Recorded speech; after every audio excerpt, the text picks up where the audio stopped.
Good morning, my sweet friends. Thank you so much for coming back and hope you're having a blessed, beautiful week. And I bet you're wondering what this video is about. Let me tell you, it's not about the GPS in your car. It's about this right here, this little beautiful roadmap that we call our face. You know, I love my YouTube and I love watching all the content creators. They are amazing. They are so talented and I get so much inspiration from every one of them. But there's a barrage of them out there. And I'm not talking about just women, men and women who are placing content on TV right now, trying to sell you. They are so obsessed with youth and looking younger, and they want you to chase after it as well. They have the latest creams and serums and procedures. It's nuts. But then I started thinking, when did this shift happen? Because I'm thinking back to my mother, and I'm sure you do too. My mother never obsessed about this stuff. She didn't even talk about it. Her and her friends, they stuck a big flower in their hair, red lipstick, and out the door they went, and they were gorgeous. There was nobody cared if you had a little bulge. No one cared about that stuff. They valued the women friendships that they had, and they looked at their friends, and they looked at their character, their wisdom, their kindness. They didn't pay attention to their weight and their wrinkles. Who in the world cared about that? And when did this nonsense start? You know, God made each and every one of us the way we are.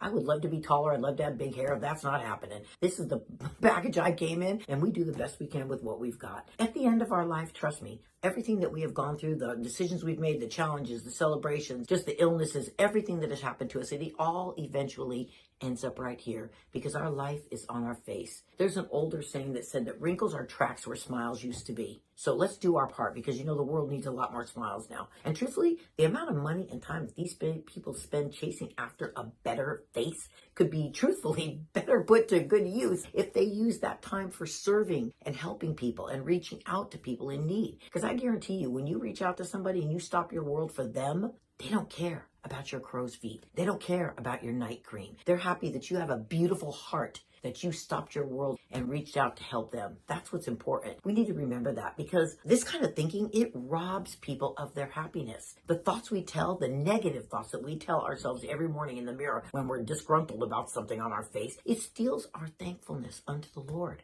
and all the blessings that he's already given us. Because we're instead saying, it's not enough. I'm not happy still. Let's stop focusing on the exterior because it brings needless suffering into our lives and it serves no purpose. Well, I take that back. It does serve a purpose and there's a big purpose that it serves and they do it well. It's a giant light shining on a self-centered attitude. And that, my friend, is quite ugly and nobody likes that. You can spot that a mile away when someone is just all into themselves.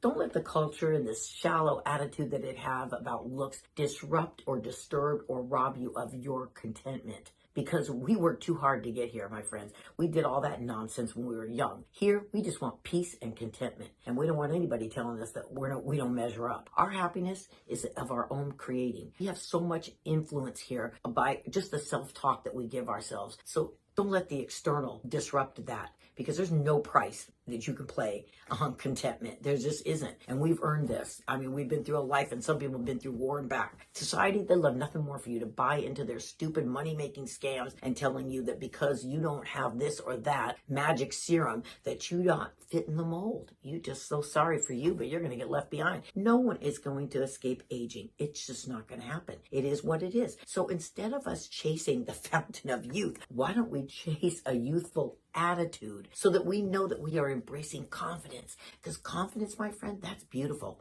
That comes from within. When you see an older lady walk into a room, I don't care if she's got gray hair, she's got wrinkles, she could be 90 in a plain little house dress. But when she carries herself with confidence, let me tell you, that's the most beautiful thing. And that's something money doesn't buy. And you ain't going to get it in no magic serum either. That comes from within. And that comes from having a beautiful attitude and being confident in who you are in the Lord. We don't want the world to be dictating our self-worth ever. And truthfully, if we're honest with ourselves, it is a slap in the face to God when we talk like this and act like this because we're precious to him.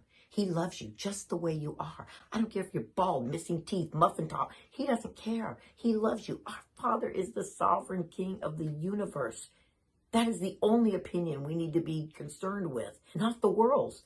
He is our Father. Don't get caught up in the world's thinking. If this is all going to go away. Another thing, don't surround yourself with people who are topical and shallow. Because that kind of talk, when you get into those conversations, here goes what? Your self-esteem. And pretty soon, you're talking just like them. And all of a sudden, you're not happy with anything. And it's just so silly. God never forces anything on any of us. And that includes your happiness and your joy. It's a free gift. He gives that to us. We need to claim it, my friends. Just claim your joy in the Lord. Let's take a lesson from our mamas and our nanas before them. They placed their attention on things that mattered, things of higher importance. Their whole day was spent on just pleasing their husbands, serving their children, loving the Lord. That's the things we need to be concerned with, not this crazy world that's all going to be going away. If you want to be obsessed about something, let's be obsessed about growing and maturing and improving in our humility, in our serving just our fellow neighbor, the people in our family, and be grateful that we're alive to do it. Because I guarantee you, if you went to the cemetery right now and someone was given the chance to live 24 more hours, they're not going to go, oh, well, why am I going to look like this? No, they're going to be happy to be alive, my friend. You are alive. Remember this. Let's not perpetuate or pass down this cruel, misguided thinking to our children. Because I'll tell you right now, there are 16-year-old girls out there getting plastic surgery, and their mothers are embracing it, approving it, and paying for it. What kind of nuts is that? Encourage your children to know one thing. Tell them that their face is telling the story that their heart already knows, that they are beautiful in the eyes of the Lord. They always have been, and they always will be. This is your homework. Tomorrow morning when you get up, before you even brush your teeth, wash your face, comb your crazy hair, whatever, I want you to look in the mirror and I want you to say this to yourself. I am beautiful because the Lord loves me. That's it.